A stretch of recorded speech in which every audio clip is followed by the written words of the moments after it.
말씀을 중심으로 강론할 때 성령님께서 저와 여러분의 심령을 충만하게 하시기를 바랍니다. 정말 성령의 기름 부으심이 증거되는 말씀 속에 있을 것을 확신합니다. 오늘 읽은 본문 말씀 가운데서 13절로 14절의 말씀을 중심으로 하나님께서 우리를 위하여 예비하신 은혜를 받기 원합니다. 그 안에서 너희도 진리의 말씀 곧 너희의 구원의 복음을 듣고 그 안에서 또한 믿어 약속의 성령으로 인치심을 받았으니 이는 우리의 기업의 보증이 되사 그 얻으신 것을 구속하시고 그의 영광을 찬미하게 하려 하심이라. 이미 지적하여 드린 것처럼 저 지난 주일부터 3시간째 듣고 있는 이 에베소서 1장 3절로 14절까지의 말씀은 실로 그 내용이 어마어마합니다. 정말 깊고도 큰 무게가 실린 성부와 성자와 성령 하나님의 그 영광과 그 아름다우신 은혜의 능력과 그 뜻이 이 속에 아주 응축되어 있다. 그렇게 말씀을 드렸죠. 천지를 창조하시고 통치하시고 섭리하시는 하나님께서 성삼위께서 창세전에 계획을 세우셨어요. 그리고 그 계획하신 대로 세상을 지으셨습니다. 계획하신 대로 세상을 통치하십니다. 계획하신 대로 미리 정하신 뜻대로 천지를 창조하셨고 통치하시고 계십니다. 저와 여러분 이 세상에 태어나서 살고 있습니다. 그리고 언젠가는 이 세상을 떠나게 될 것입니다. 그런 모든 일이 바로 성부와 성자와 성령 성삼위께서 창세전에 정하신 미리 예정하신 뜻대로 되어질 것입니다. 그러니 이 말씀은 저와 여러분과 아무 상관이 없는 먼 나라의 이야기가 아닙니다. 바로 저와 여러분에 대한 말씀입니다. 이것을 생각하면서 우리가 이 말씀을 들어야 할 것입니다. 우리 주 예수 그리스도께서 이런 말씀을 하셨어요. 아버지께서 이제까지 일하시니 나도 일한다. 아버지께서 이제까지 일하시니 나도 일한다. 하나님께서 일하신다. 참 영광스러운 진술입니다. 일한다는 것은 무엇입니까? 그 이루시려는 뜻을 마음에 두고 그 뜻을 이루기 위해서 자신을 온전히 기울여서 활동한다. 그렇게 규정할 수 있어요. 거기에 사람으로 말하면 몸과 마음을 그 정한 뜻에 두고 그 뜻을 이루기 위해 부지런히 일하는 그런 모습을 생각할 수 있습니다. 하나님께서 그런 인생의 일에 빗대어 일하신다. 그런 말씀을 하셨어요. 자, 시편 121편을 보면 이런 말씀이 있습니다. 이스라엘을 지키시는 자는 졸지도 아니하고 주무시지도 아니하시리로다. 계속 일하신다는 말입니다. 어떻게 일하시는가? 그 말씀대로 본문에 기록되어 있는 대로 하나님께서 뜻하신 비밀을 그 사랑하시는 백성들 곧 이스라엘 백성들에게 약속의 형태로 주셨는데 그 약속을 성취하여 나아가시는 일을 계속하신다. 그렇게 우리는 이해해야 하겠습니다. 여러분, 사람이 처음 지음을 받을 때와 같이 죄가 없는 상태였다면 저와 여러분이 항상 순간순간 하나님을 주목할 것입니다. 하나님의 일하심을 볼 것입니다. 첫사람 아담과 하와가 하나님의 지으신 만물을 보면서 하나님의 거룩하신 그 하나님 되심의 영광과 능력을 찬탄하였을 것입니다. 일어나는 모든 일들, 나타나는 모든 일들을 주장하시는 하나님의 손을 보았을 것이에요. 그런데 죄로 말미암아 영적으로 죽은 눈이 멀어 하나님을 볼 수가 없습니다. 그것이 인간 조건입니다. 그러나 하나님께 은혜를 받은 사람들은, 다시 하나님의 회복하시는 은혜, 구원의 은혜를 받은 사람들은 하나님의 손을 볼 수가 있어요. 시편 8편 기자는 온 땅과 하늘 세 개를 주목하면서 뭐라고 노래하였는가? 여호와 우리 주여, 주의 이름이 온 땅에 어찌 그리 아름다운지요. 믿음의 눈으로 주의 영광을 하늘 위에 두셨나이다. 주의 손가락으로 만드신 주의 하늘과 주의 베풀어 두신 달과 별들을 내가 보니, 사람이 무엇이간데 주께서 저를 생각하시며 인자가 무엇이간데 주께서 저를 권고하시나이까. 그렇습니다. 나타난 일 뒤에 그 일을 주장하시는 하나님이 계십니다. 그 하나님을 보는 것이 참 믿음입니다. 이런 귀한 믿음을 저에게 주신, 저와 여러분에게 주신 하나님께 찬미하고 감사드려야 합니다. 아직도 이 믿음이 없는 사람은 오늘 주님을 마음으로 영접하여 믿음을 가져서 모든 매사에 하나님의 손을 볼 줄 아는 이런 놀라운 역사가 일어나기를 바랍니다. 사도행전 11장에 보면 스데반의 순교로 인하여 여러 지역의 박해를 받아 흩어진 자들을 통해서 복음이 전파되는 일이 기술되어 있어요. 사도행전 11장 19절에 때 스데반의 일로 일어난 환난을 인하여 흩어진 자들이 베니게와 구브로와 안디옥까지 이르러 도를 유대인에게만 전하는데, 그 중에 구브로와 구레네 몇 사람이 안디옥이 이르러 헬라인에게도 말하며 이방인에게도 복음을 전하였습니다. 그러니 헬라인에게 말하니 주 예수를 전파하였습니다. 그러니 어떤 일이 일어나는가? 한번 따라해 봅시다. 주의 손이 그들과 함께 하심에, 주의 손이 그들과 함께 하심에 수단 사람이 믿고 주께로 돌아오더라. 하나님이 일하시는 거예요. 오늘도 하나님이 일하십니다. 해가 떠서 하나님의 일하심의 결과입니다. 그런데 더 중요하게 하나님의 그 우주 만상을 통치하시고 운행하시고 행하시는 모든 일 가운데 가장 중심적인 일이 무엇인가? 그 사랑하시는 백성들을 구원하시고 정결케 하시고 그 백성들을 그리스도의 영상을 본받도록 날마다 다스리시고 주장하시는 일입니다. 이것이 하나님의 행사의 중심이에요. 중심.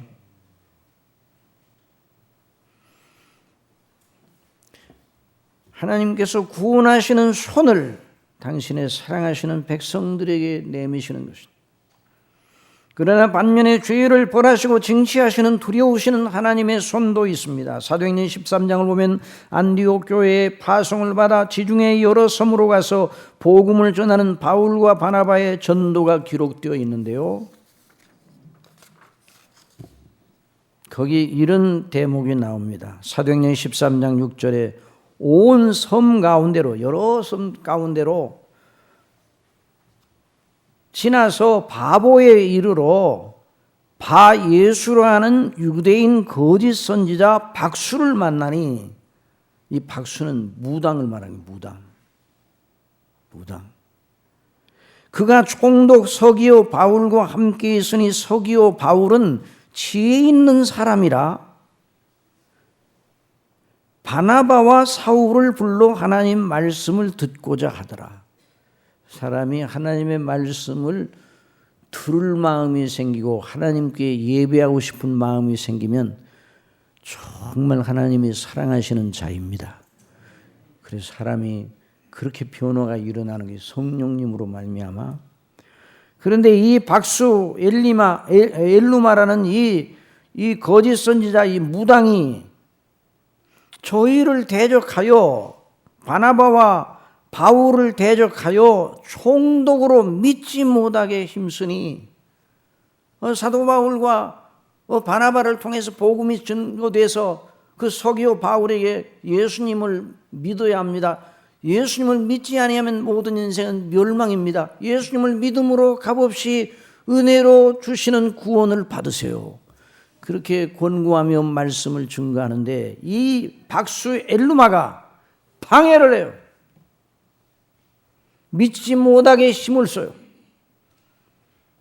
바울이라고 하는 사울이 그때 성령에 충만하여 그를 주목하고 말하였습니다. 모든 괴계와 악행이 가득한 자요 마귀의 자식이요 모든 의의 원수요 주의 바른 길을 굽게 하기를 그치지 아니하겠느냐. 보라 이제 주의 손이 내 위에 있으니 내가 소경이 되어 얼마 동안 해를 보지 못하리라 하니 즉시 안개와 어두움이 그를 덮어 그 눈을 덮어버렸어요.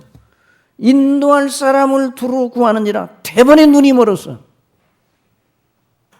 이에 총독이 그렇게 된 것을 보고 믿으며 주의 가르치심을 기이 여기니라. 이 총독은 복 있는 사람이에요. 그 엘루마라는 박수는 거짓된 영 사단에 사로잡혔어요. 복음을 방해하니까. 주의 손이 그에게 나타나 그를 징치하셨어요. 여러분 인생들 가운데 두 종류로 나눌 수 있어요. 하나님을 경외하며 그리스도 예수님 안에 있는 구원의 복음을 최고의 복으로 여기는 사람이 있고 또 다른 사람은 그걸 아무것도 아니게 생각하는 사람. 둘로 나누죠.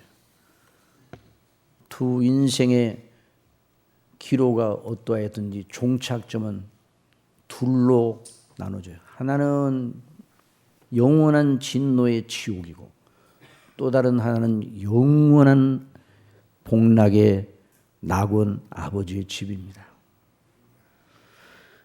오늘 여기 본문 말씀은 바로 그 복된 사람들, 예수님을 믿어 복 있는 사람들이 복이 무엇인가 하는 것을 말씀하고 있습니다. 하나님의 뜻으로 말미암아 그리스도 예수의 사도된 바울은 에베소에 있는 성도들과 그리스도 예수 안에 신실한 자들에게 편지하노니 하나님 우리 아버지와 주 예수 그리스도로 쫓아 은혜와 평강이 너에게 있을지어다.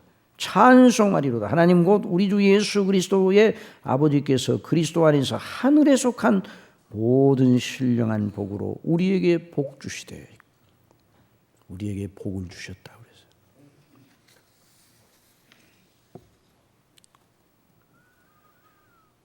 여러분 사람이 하나님께 사랑을 받는 것은 최고의 영광임을 언제나 잊지 말아야 합니다. 내가 예수님 믿어 하나님의 사랑을 받았다. 다른 모든 것이 어떠하다 할지라도 내가 예수님을 믿어 구원을 받았다.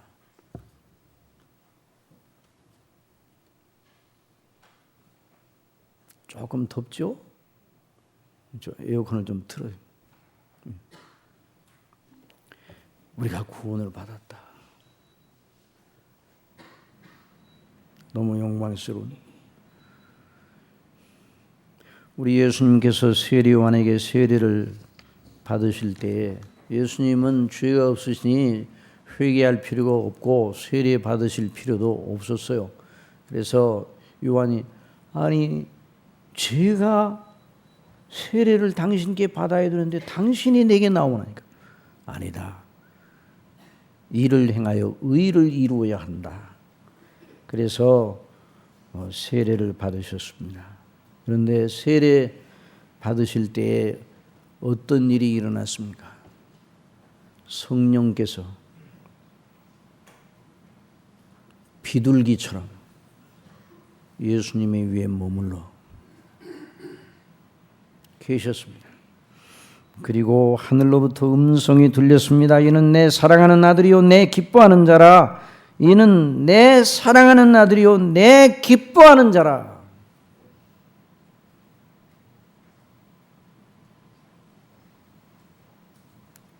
사랑하시는 여러분, 하나님의 기뻐하시고 사랑하시는 예수님과 연합하는 사람이 정말 복 있는 사람입니다. 다른 모든 것을 생각지 않더라. 그 하나만 가지고도 그 사람은 복이 있는 사람이에요. 그래서 우리가 지난 시간에 하나님의 거룩하신 목적대로 택하심을 받아 이런 복을 우리가 받아 구원을 받게 되었다. 우리가 그리스도 안에서 그의 은혜의 풍성함을 따라 그의 피로 말미암아 구속 곧 죄 사함을 받았으니 궁극적인 하나님의 목적은 무엇인가? 땅에 있는 것이나 하늘에 있는 모든 것들이 그리스도로 말미암아 통일되어 오직 하나님을 향하여 한 마음과 한 뜻으로 의에 거하는 바 새하늘과 새 땅에서 영원토록 아버지를 영화롭게 하는 것이다 하는 것을 배웠어요. 그러니 저와 여러분이 이 땅에 살고 있지만 영원히 살고 있어요. 영원히 살고 있어요.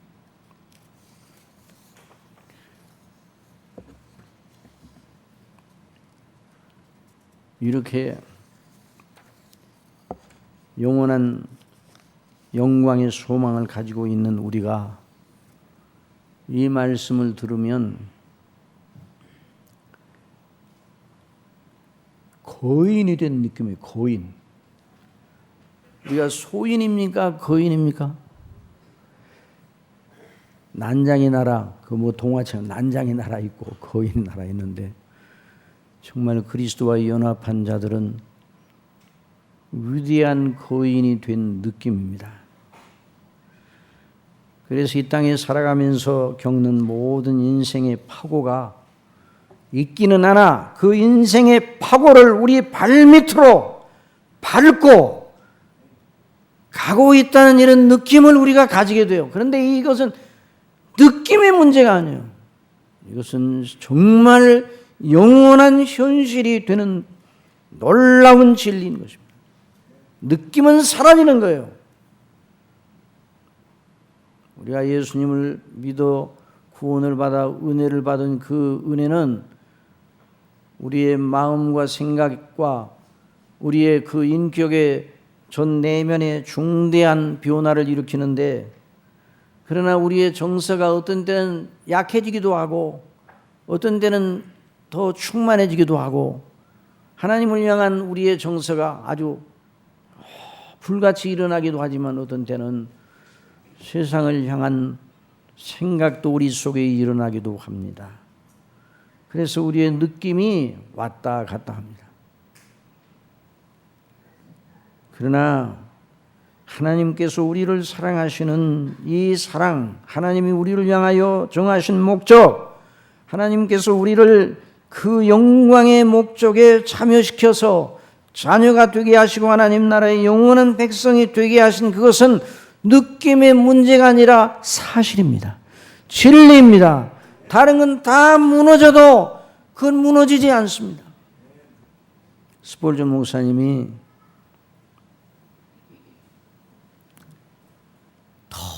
너무 충만한 느낌이 들어서 감격했는데 그 다음날 아침에 그 느낌이 사라져버렸어요. 아니 어제는 충만했는데 어제는 그 느낌이 충만했는데 왜 오늘은 그 느낌이 어디로 갔는가? 아무리 찾으려고 해도 그 느낌을 다시 복원시키려고 해도 안 됩니다. 그래서 하나님 앞에 기도를 드렸습니다. 근데 하나님께서 어떤 깨달음을 주시는가? 느낌도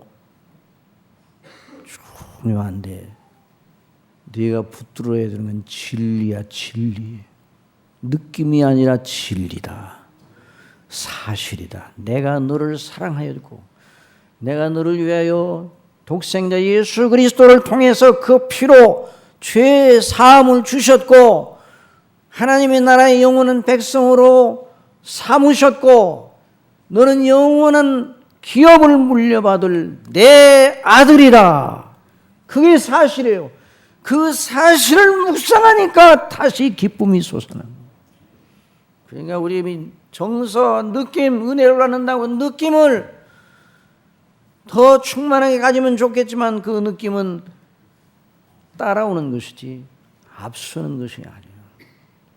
그래서 우리가 거인이 되었다는 느낌은 우리가 받은 체험, 우리가 받은 어떤 무엇 거기서 오는 것이 아니라 하나님의 말씀을 생각하고 이 말씀이 다른 건 다 지나가 버리는 것이에요. 그러나 이 말씀은 천지는 변화해도 하나님의 말씀, 성경에 기록된 말씀은 변하지 않습니다.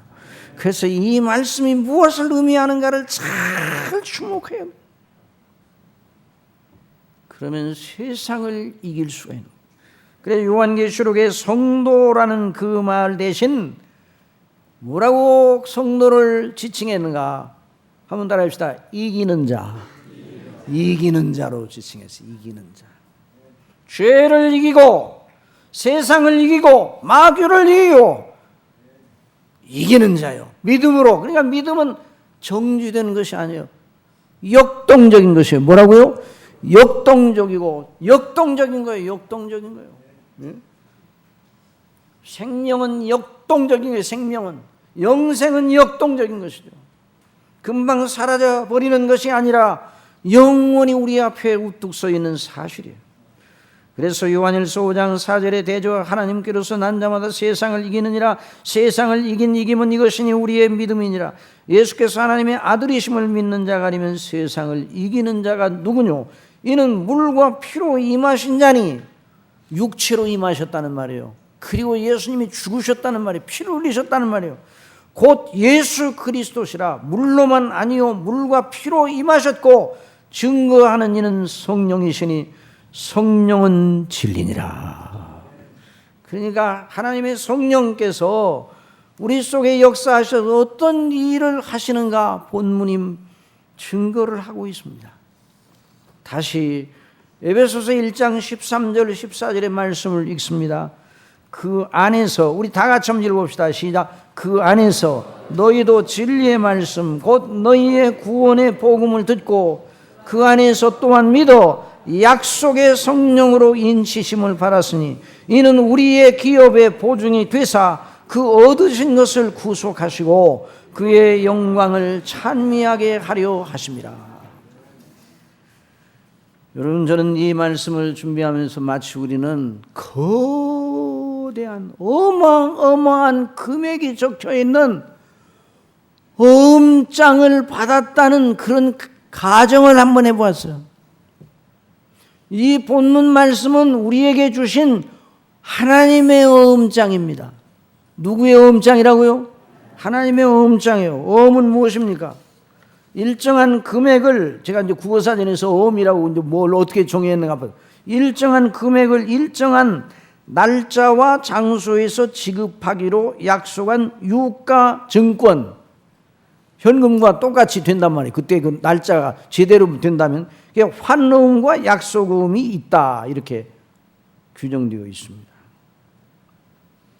그 어음에 적힌 금액을 보니 금액이 너무 어마어마해요. 그 금액을 보니까 영원히 생활하기에 넉넉한 금액입니다. 그 어음장 금액이. 그 어음장 금액이 어디 있어요? 어디 기록되어 있어요? 여기 본문에 기록돼요. 그 본문의 말씀에 그 어마어마한 그 기록이 영원히 생활하기에, 영원히 영화롭게 생활하기에 넉넉한 금액이에요.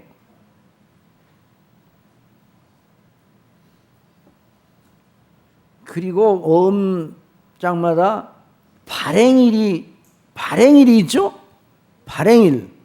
발행일 지급일이 있는데 발행일을 보니까 발행인이 있어. 발행인을 보니까 발행인이 누군가? 성부와 성자와 성령 창조주 하나님이죠. 발행인이요, 발행인. 그리고 그 금액을 쓴 잉크색을 보니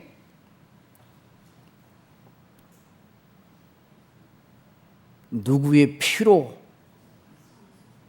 찍어 새긴 글씨예요. 누구의 피예요? 그리스도의 피로 쓴 금액이에요. 피로 쓴 금액. 가만히 보니 그리스도의 구속의 피로 썼다는 설명 문구가 거기 들어있어요. 그리고 그 발행일을 보았습니다. 발행일을. 그 발행일을 보니까 놀라워요. 뭐라고 써 있는가? 뭐라고 써 있었겠어요? 알아맞혀 보세요. 뭐라고 써 있겠어요? 본문에 의거해서 얘기해요. 뭐라고 써 있겠어요? 발행일이 언제 발행을 이게 발행을 하셔? 성부와 성자와 성령께서. 여러분도 대답하면 나도 가만히 있을 거예요. 뭐예요? 그렇죠. 다 같이 창세전. 발행일이 창세전에 창세전. 놀라워. 그리고 그 액면가를 지불할 날짜가 거기 적혀 있었어요. 상기 액면가 지불일. 언제겠어요? 그리스도의 재림의 날. 언제라고요? 그리스도가 다시 오시는 날. 새하늘과 새 땅이, 이전 하늘은 다 물러가고 다 불에 타서 녹고 새하늘과 새 땅, 위에 거하는 바 새하늘과 새 땅이 들어서는 그날에 거기에 액면가대로 지불될 것이다. 그런데 거기다 단서를 달아놨어요. 그런데 예수님의 재림날 이전에 세상을 떠날 경우 이 어음을 가지고 있는데 예수님이 오시기 전에 세상을 떠날 경우 그들은 하늘의 하나님의 집에서 영광을 먼저 누리게 될 것임. 그렇게 써 있어요. 그래요, 안 그래요? 그렇죠. 그리고 그 어음장 뒤에 뭐라고 써 있는가? 이 어음장을 버리지 않고, 버려야 돼요, 안 버려야 돼요? 이 어음장을 꼭 가지고 있어요. 버리지 않고 보유한 자가 이 어음의 액면가의 소유주다. 그렇게 써 있어요. 그럼 이 어음장을 어떤 양식으로 우리가 보유해야 돼요? 깊은 장롱에다가, 깊은 금고에다가 자물통을 채워가지고 넣어놓습니까? 아니죠. 어떻게 이걸 보관해야 돼요? 어떻게 보관해야 돼요? 또 여러분들 한번 답을 맞춰보세요. 어떻게 보관해요? 어떤 방식으로 보관해야 돼요? 어떤 방식으로? 그렇죠. 따라하세요. 믿음으로 보관하기. 믿음으로 이 말씀을 믿음으로 받는 사람은 그대로 그 사람이 것이 되는 것입니다. 자, 그런데 문제는 또 하나 또 남아 있어요. 다 된 게 아니에요. 그 어음의 진정성을 보증하는 인이 처 있어야 돼. 인이 처 있어야 돼요. 인이. 왜냐면 하도 가짜가 많으니까. 만일 그것이 없다면 아무리 거대해도 종이 쪽에 불과하잖아요. 어음이. 그 어음의 보증인이 쳐져 있어야 돼요. 그런데 그 보증인이 처 있어요. 누구의 인침이에요? 그렇지, 성령의 인침으로. 자, 거기 13절에 있는 말씀 나가서 봅시다. 시작. 그 안에서 너희도 진리의 말씀 곧 너희의 구원의 복음을 듣고 그 안에서 또한 믿어 약속의 성령으로 인치심을 받았으니. 꽝! 성령님으로 인치셨어, 그 엄정에.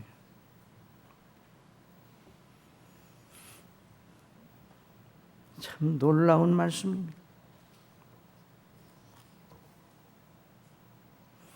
예수님을 믿는 이들은 다 성령의 인치심으로 말미암아 그에게 약속된 하늘에 속한 모든 신령한 복에 대한 보증을 받은 자들입니다. 영생은 무엇인가? 영생은 한번 더 합시다. 영생은 성령의 인침으로 영원히 보증된 것이다. 영생은 성령의 인침으로 우리가 이 땅에 있어 시간 세계에 있지만 영원히 우리가 이 영광을 누리게 될 것이라고 성령의 인침으로 보증을 받아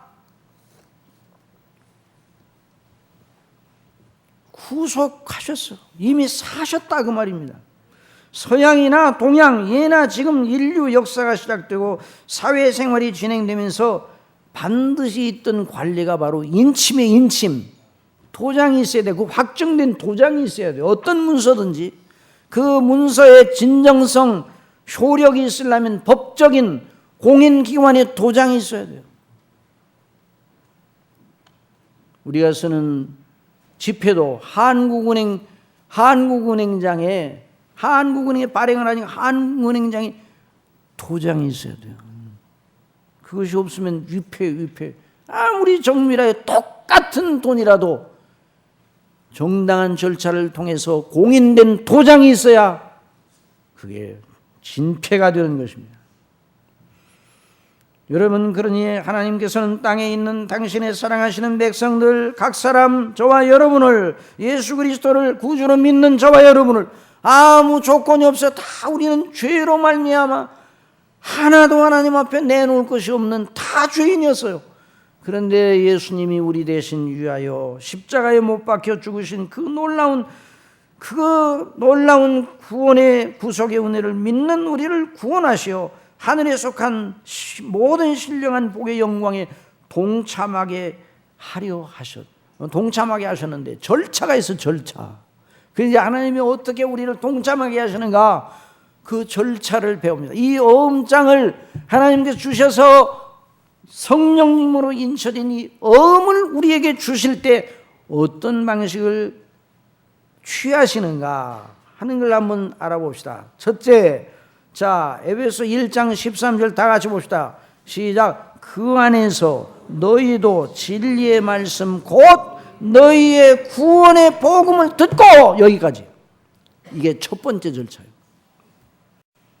그 사랑하시는 자에게 진리의 말씀을 듣도록 하신다는 말씀입니다.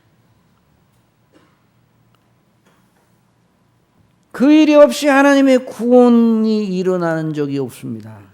하나님의 말씀을 듣게 하시는 것으로, 듣는 것으로 그 사람을 인도하시든지, 그 하나님의 사랑하시는 자에게 말씀을 증거하는 자를 보내시든지, 하나님의 놀라운 당신의 백성을 구원하시는, 택한 백성을 구원하시는 방식이 바로 그것이에요. 그 일로 없이 사람이 구원을 받는 일은 없습니다.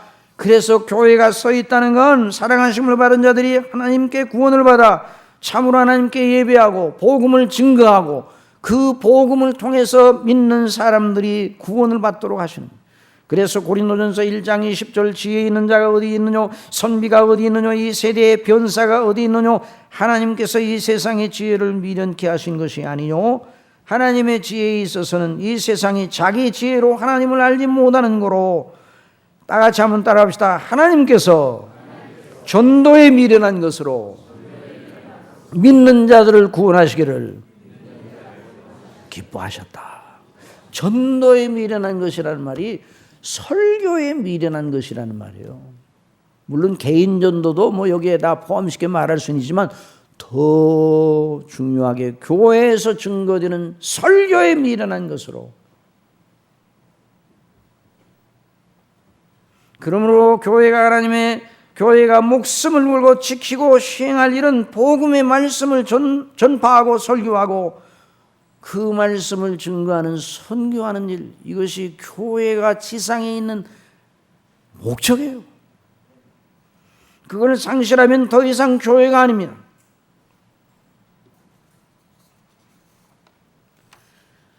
자, 그래서 이사야 40장 9절에 있는 말씀 보면 아름다운 소식을 시온에 전하는 자여, 아름다운 소식, 아름다운 소식. 여러분이 아침마다 신문이 오잖아요. 그 신문을, 여러분의 신문을 어느 정도로 봅니까? 어떤 분들은 광고까지 자세히 보느라고 시간 많이, 그거 그럴 필요가 없어요. 그냥 대충 넘겨요. 그런데 넘겨봐도 아름다운 소식이 들리지 않고 날마다 걱정이요, 걱정. 아이고, 이래서 어떻게 되나? 걱정이요. 아름다운 소식은 오직 하나님께로부터 온 소식, 그리스도로 말미암아 자기 백성을 구원하시는 소식, 복음밖에는 없는데, 아름다운 소식을 시온에 전하는 자여, 너는 높은 산에 오르나 아름다운 소식을 예루살렘에 전하는 자여, 너는 힘써 소리를 높이라. 두려워 말고 소리를 높여 유다의 성읍들에 이르기를 너희 하나님을 보라 하라. 아름다운 소식을 시온에 전하는 자여.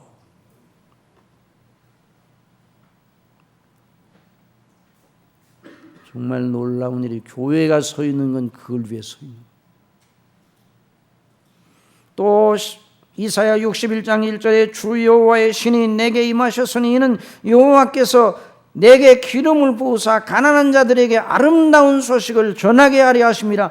나를 보내사 마음이 상한 자를 고치며 포로된 자에게 자유를, 갇힌 자에게 노임을 전파하며 여호와의 은혜의 해와 우리 하나님의 신원의 날을 전파하여 모든 슬픈 자를 위로하라. 복음의 복음. 로마서 10장 10절에 사람이 마음으로 믿어 의에 이르고 입으로 시인하여 구원에 이르느니라. 성경에 이르되 누구든지 저를 부르는 자는 부끄러움을 당하지 아니하리라. 여러분 수시로 주님의 이름을 부르시기 바랍니다. 주여, 주님. 유대인이나 헬라인이나 차별이 없음이라. 한 주께서, 한 주님께서 모든 사람의 주가 되사 저를 부르는 모든 사람들에게 부여하도다. 한번 주님의 이름을 부릅시다. 주님, 주 예수님, 하나님 우리 아버지, 주 성령이시여. 늘 우리의 입에서 늘 그 말이 나와야 됩니다. 삶의 구비구비마다 우리 마음에 쓰나미같이 우리 밀려오잖아요. 염려가 밀려오잖아요. 아, 어떻게 살아? 아이고, 앞날을 생각하면 깜깜하게 밀려오잖아요. 계산이 안 되잖아요.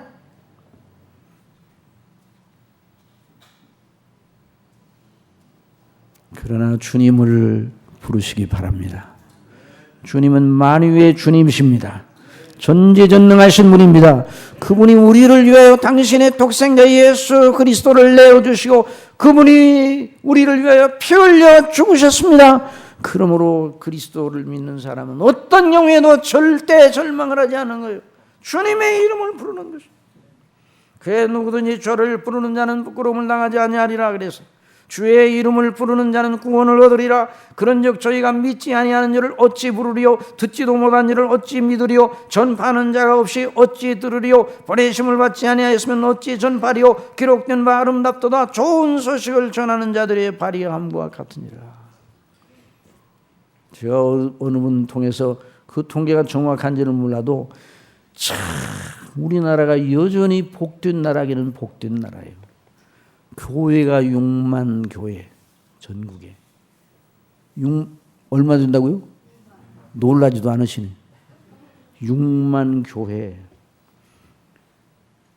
교역자, 말씀을 증거하는 설교자가 30만이라. 이런 시대가 세상에 어디 있어? 전 세계 우리나라에서 파송된 선교사 선교사 가족들 그냥 합하면 3만이 넘어갔어.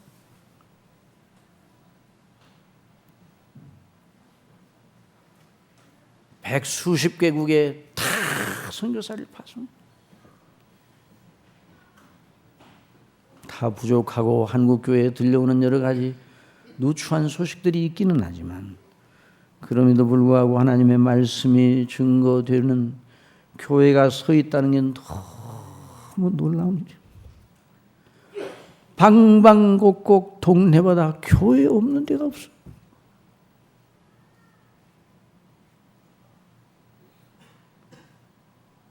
하나님의 말씀이 오늘도 전국 교회를 통해 증거되고 주의 사랑하는 빼내신 백성들이 하나님 앞에 예배드리며 하나님의 말씀을 들으며 은혜를 받고 있지 않습니까? 한번 따라합시다. 그러므로 믿음은 들음에서 나며 들음은 그리스도의 말씀으로 말미암았느니라. 오늘도 이와 같은 일을 하나님의 행하심으로 당신의 백성들을 빼내시는 거예요. 그래서 파멸에서 건져내시는 거예요.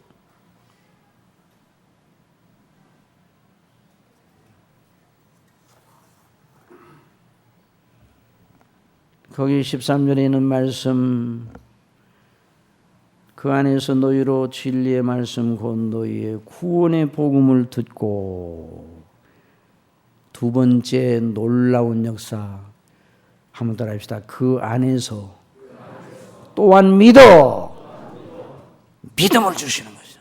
하나님의 말씀이 증거될 때 당신의 백성들에게 믿음을 주시는 저와 여러분도 공부를 잘해서 예수님을 믿었습니까?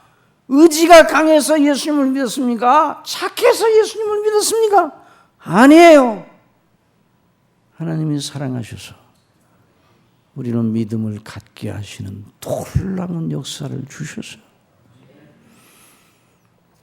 말씀을 들으나 믿음이 없으면 유익이 없다고 그랬어요. 저희와 히브리서 4장 2절에 저희와 같이 우리도 복음 전함을 받은 자이나 그러나 그 들은 바 말씀이 저에게 유익되지 못한 건 듣는 자가 믿음을 와합지 아니함이라. 믿음이 없이는 기쁘시게 못하나니. 뭐가 없이는 기쁘시게 못한다고요? 믿음이 없이는 구원을 받을 수가 없어요. 믿음이 있어야 돼요. 믿음이. 여러분, 저수지에 가득 찬 물을 공급받는 그 저수지 밑에 있는 모든 논들이 물을 받을 때 어떻게 받습니까? 저수지 뚝을 뚝 끊어가지고 받는 게 아니에요. 그러면 큰일 나. 근데 어떻게 받는가? 수로를 통해서. 뭘 통해서 받는다고요? 수로. 믿음은 수로와 같은 믿음을 통해서. 그래서 믿음이 없이는 기쁘시게 못하느니 하나님께 나아가는 자는 반드시 그가 계신 것과 또한 그가 자기를 찾는 자들에게 상 주시는 이심을 믿어야 할지니라. 하나님을 바라보고 하나님을 믿어야 돼요. 어려운 가운데도 믿어야 돼요. 다윗이 시글락에서 큰 봉변을 당할 뻔했어요. 블레셋 사람들이 와가지고 그 다윗의 가족들 또 거기에 다윗을 따르는 사람들의 그 처자들을 다 붙들어 갔어요. 가보니까. 그러니까 뭐 나중에 갔다 와서 보니까 그 어려움이 있어요. 그래 그 다윗의 군사들이 통곡을 하고 돌을 들어 다윗을 치려고 그랬어요. 정말 군급한. 그래 거기에 성경 보면 군급하였다고 그랬어요. 군급하였다는 건 일촉즉발에 아주 어찌할 바를 모르는 상태에 다윗이 처했다고 그랬어요. 그런 다윗이 어떻게 했는가? 한번 더 해요. 다윗이 그 군급한 중에 하나님을 믿어, 하나님을 경외하여 하나님 바라봐서 주여 아버지. 그래서 다시 하나님께 용기를 얻어 그 가족들을 찾아왔어요. 적들을 물리치고. 그래 믿어야 돼, 믿어요. 근데 그걸 통해서 뭘 가르쳐 주시는가? 예수님을 믿음으로 어떤 현실의 문제를 타개하기 위한 것이 아니라 더 근본적으로 예수님을 믿음으로 멸망에서, 죄와 파멸에서, 하나님의 진노에서, 지옥 불구덩이에서 예수님을 믿음으로 건져주시는 하나님의 놀라운 은혜를 받게 하신단 말이에요. 믿음이 생성되게 하신단 말이에요.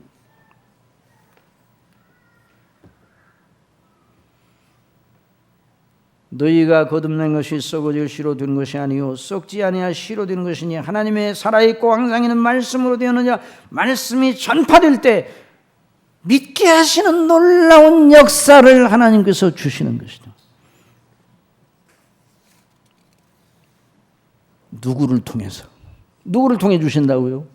성령님으로 말미암아. 누구를 통해서요? 성령님의 인치심으로.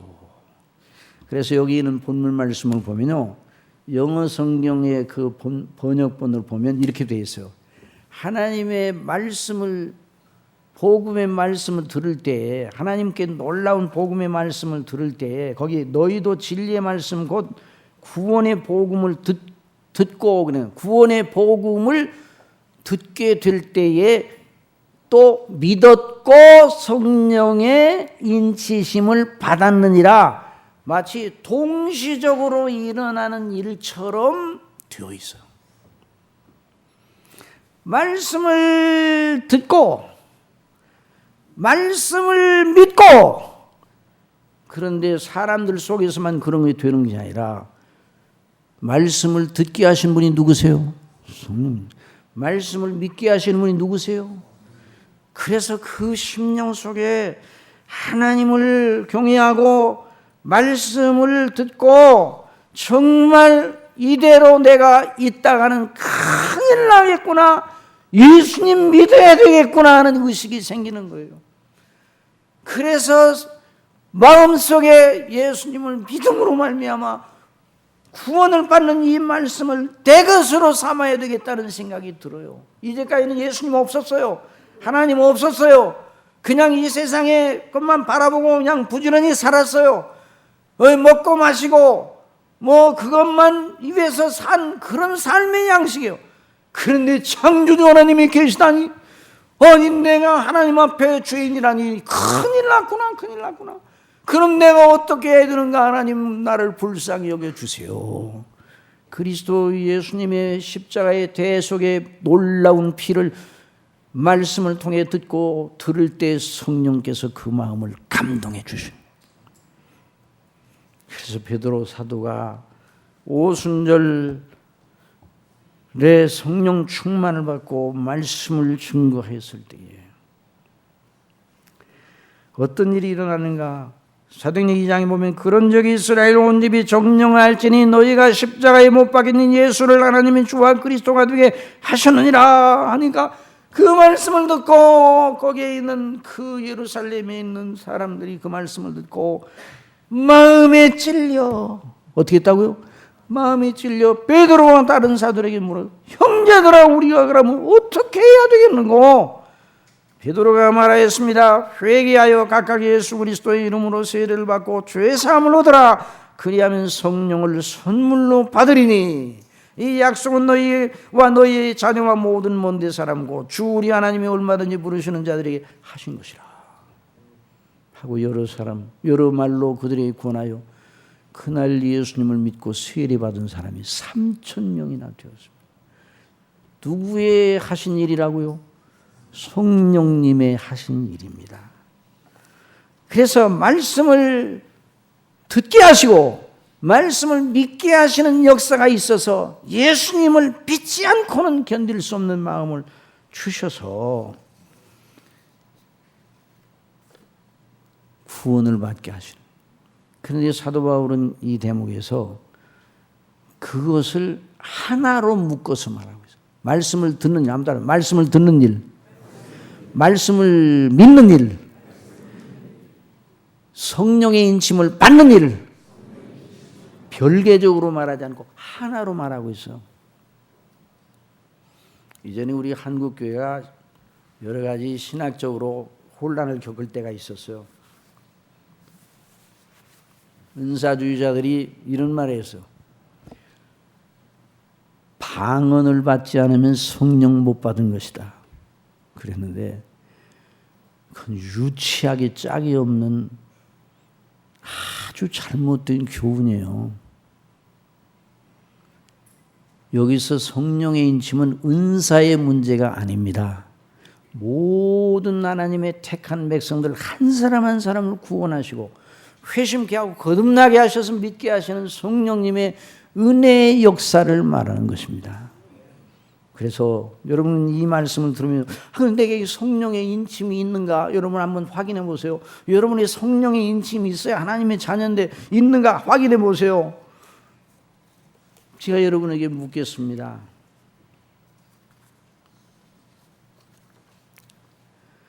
정말 성경대로 예수님을 믿는 것이 필연이요, 이외에는 나의 영원한 소망이 없다. 그렇게 여러분 믿습니까? 예수님께서 죽으신 것이 바로 내 죄 때문이라고 믿어집니까?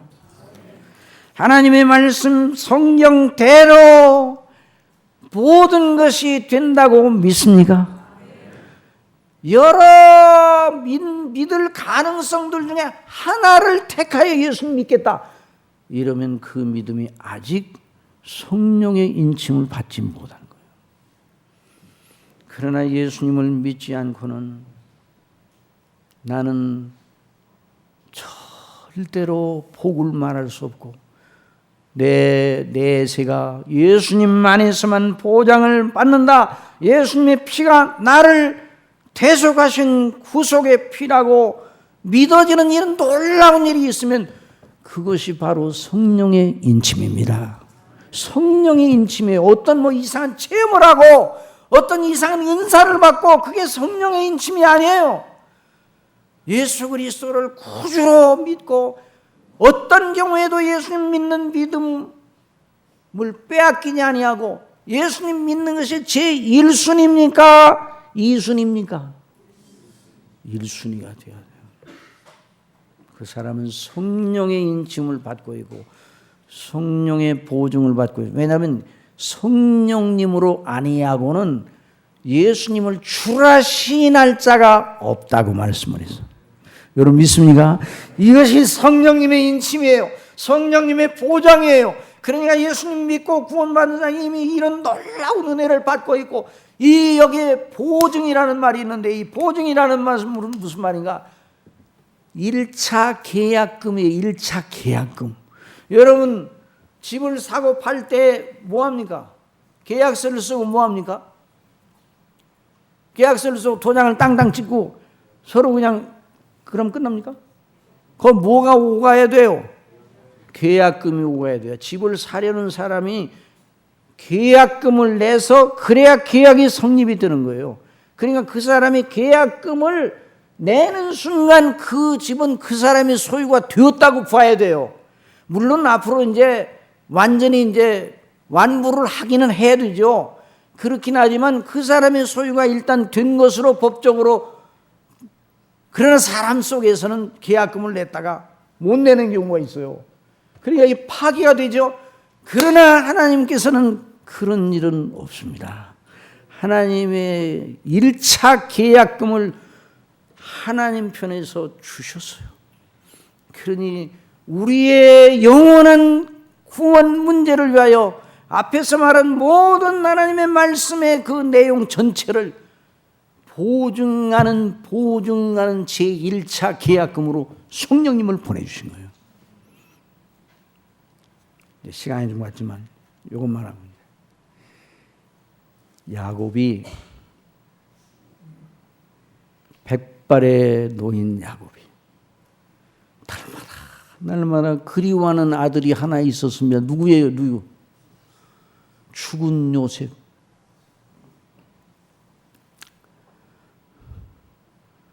(13년) 전에 죽은 요셉.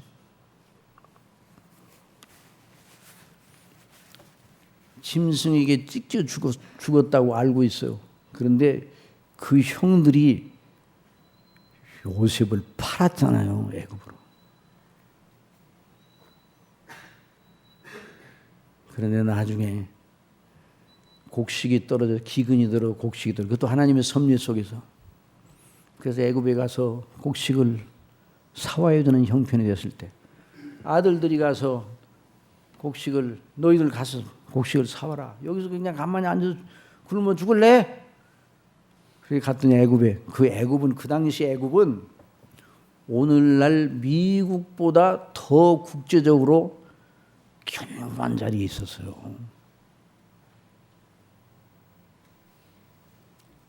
그런데 애굽에 갔다 오더니 그 아들들이 아버지 요셉이 살아있어요. 믿겨져요? 안 믿겨져요? 안 믿겨져요. 그런데 살아있고 저 애굽에 가보니까 어느 동네에 살고 있더라고요. 그 정도가 아니라 애굽의 총리가 되어 있어요. 믿어집니까? 안 믿어집니까? 그러니까 야곱이 야 너희들이 나로 하여금 더 슬피 백발을 지고 슬피 죽게 만드느냐고 다 마음이 상했어요. 아니 아버지 아니에요 정말이에요. 그렇게 안 믿던 야곱이 언제 요셉이 살아 총리가 되어 있다는 애굽의 총리가 되어 있다는 걸 믿게 되었는가?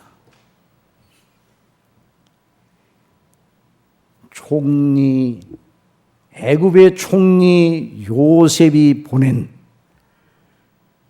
수레를 보고 뭐를 보고요? 그 수레가 어떤 수레였겠어요? 지금 말하면 전보제뜨기요. 737 전보제뜨기예요. 1호기요. 1호기 애굽에 1호기는 안 되었구만. 1호기는 바로 거고 2호기를 보냈어요. 2호기를. 그 수레를 볼 때 내 아들이 살았구나. 믿게 되었어요. 저와 여러분을 향하여 성령께서 오셔서 우리의 영원한 보증이 되어 주셨습니다. 그러므로 여기 약속된 모든 것이 저와 여러분의 것이 된다는 확증을 내주셨습니다. 이 확증이 무효가 되는 일은 있겠어요? 없겠어요? 절대로 없어요. 하나님 아버지의 이름을 걸고 그리스도의 피를 걸고 절대로 무효가 되지 않습니다. 사도 바울은 성령님의 충만을 받은 상태, 예수님 믿는 사람이 이런 복을 받고 있는 것이다. 여러분 이 편지를 받던 에베소 사람들이, 에베소 교회 사람들이, 그 당시에 초대교회 사람들이 박해로 모진 고난을 받으며 어려움을 겪고 있었어요. 그러나 이 말씀을 붙들고 물을 밟고 걸어간 예수님처럼 예수님을 의지하여 이기는 자로, 늘 이기는 자로 나타나 하나님께 영광을 돌렸습니다. 이런 귀한 은혜를 저와 여러분에게도 주실 줄 믿습니다. 그런 이 말씀을 늘 상고하면서 성령이시여 내 속에 역사하시는 보혜사 성령이시여 저로 하여금 믿음에 합당하게 범사의 하나님의 영광을 위해 나아가 영생 얻은 자로 하나님의 영광을 위하여 범사에 행하게 하여 주시옵소서. 이 기도에 날마다 응답하시는 아버지 하나님의 영광을 바라보시기 바랍니다. 기도하겠습니다. 아버지 하나님, 아버지께서 창세전에 아버지와 우리 주 예수님과 성령님 성삼위께서 저희를 위하여 목적하신 이 목적, 그리스도로 말미암아 이루신 그 구속의 완성, 그 뜻대로 성령님으로 말미암아 믿어 구원받게 하셔서 저희들로 하여금 아버지의 영원한 나라의 영광에 동참하고 그리스도의 통일된 나라의 영광에 동참하게 한 이 놀라운 일은 어마어마하여 어떤 경우라도 우리로 기뻐하고 감사하게 하는 조건임을 오늘 배우게 하셨습니다. 아버지 하나님, 저희 속에 성령님으로 인치사, 보혜사로 늘 계시며 이 믿음 떨어지지 않도록 주장하시는 아버지, 저희들이 이 세상을 살아갈 때 이 믿음으로 날마다 이기게 하여 주옵소서. 늘 기뻐하게 하여 주옵소서.